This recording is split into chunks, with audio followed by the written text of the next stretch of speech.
OMOYELE SOWORE, arrested over 11 times, expelled twice, stabbed and shot.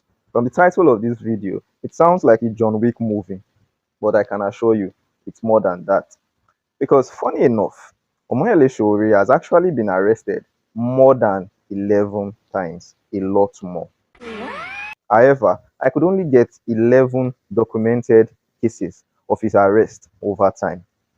Take, for example, a news report said he was arrested over 5 times while he was a student in Unilag.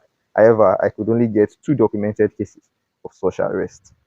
So, without wasting much time, let's delve in.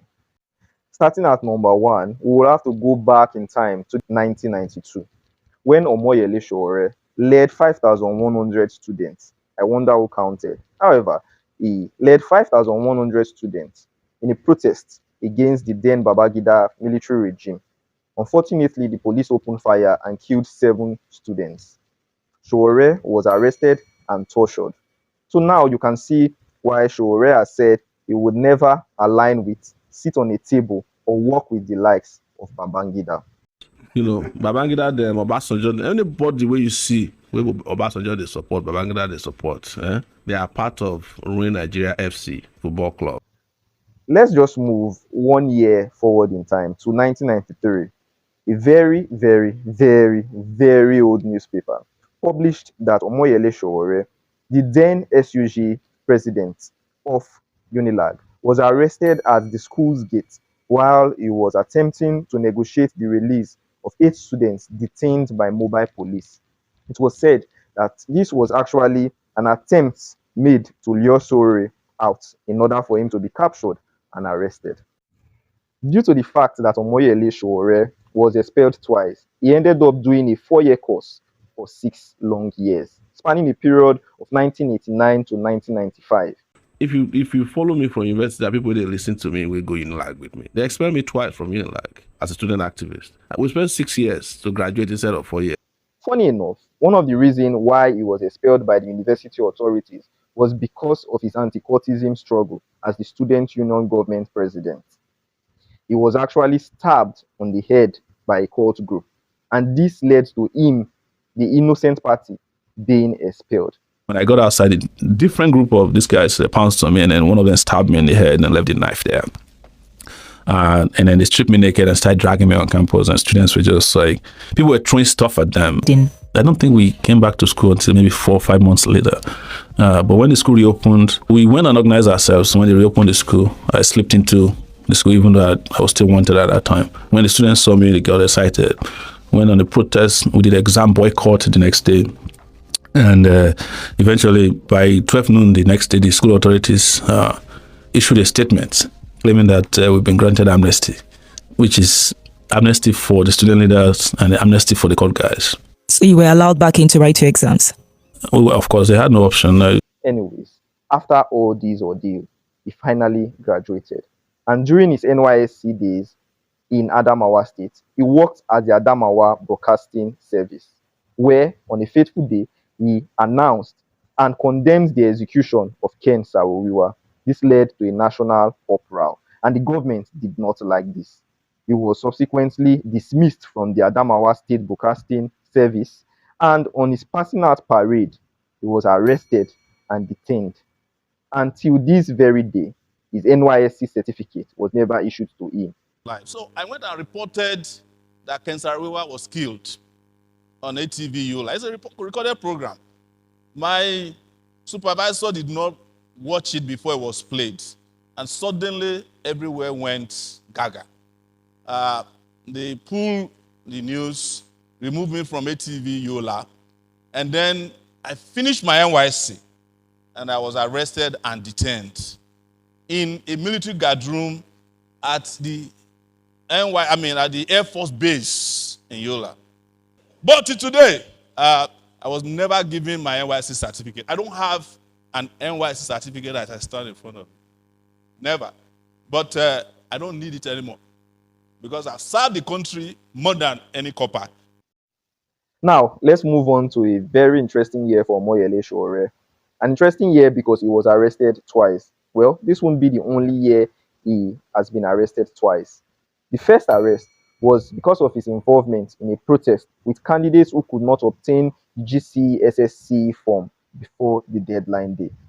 His second arrest was way more interesting. It was as a result of him involving and, so to say, leading the protest in Unilag to disrupt the Nuga Games.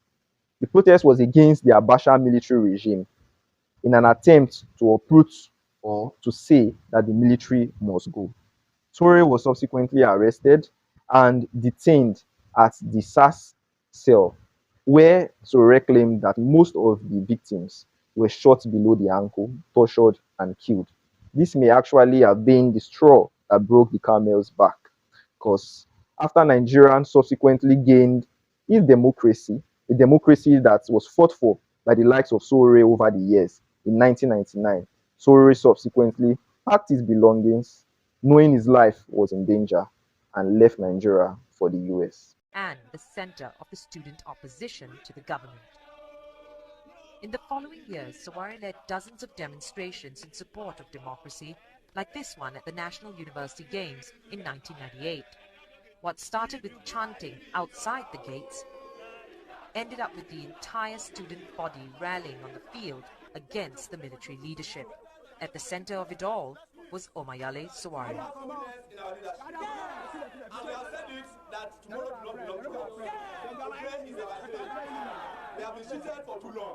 This was not the kind of message the military welcomed. As the crowds dispersed, Sowore was arrested and imprisoned for 2 weeks. As you can rightly guess, this was just the beginning for Sowore. As in the US, in 2006, he set up Sahara Reporters, and using Sahara Reporters, he continues to expose and terrorize the Nigerian political class. In 2017, however, when he returns to Nigeria, he was arrested by a man named Lekan Fatodu, who claimed Sowore defamed and blackmailed him. Moving on to 2019, another interesting year for OMOYELE SOWORE because he was also arrested twice in this year. His first arrest was on August 2019, where he was adopted by the DSS from his hotel room for declaring the Revolution Now protest. He was subsequently detained for 5 months, after which a court ordered his release. But barely 24 hours after this release was ordered, he was rearrested on the 6th of December by the Department of State Security, the DSS. Barely a year after his ordeal in 2019, Sowore refused to let down or back down. He declared and announced a candle night crossover protest against the Buhari regime. He was subsequently arrested that night, his nose broken, and he was detained at the infamous former SAS cell known as Abattoir. He was subsequently arraigned alongside 4 other activists in the Federal High Court, Abuja. In July of 2021, Sowore attempted to attend Nnamdi Kanu's court trial, but was, however, carted away and arrested outside the court premise.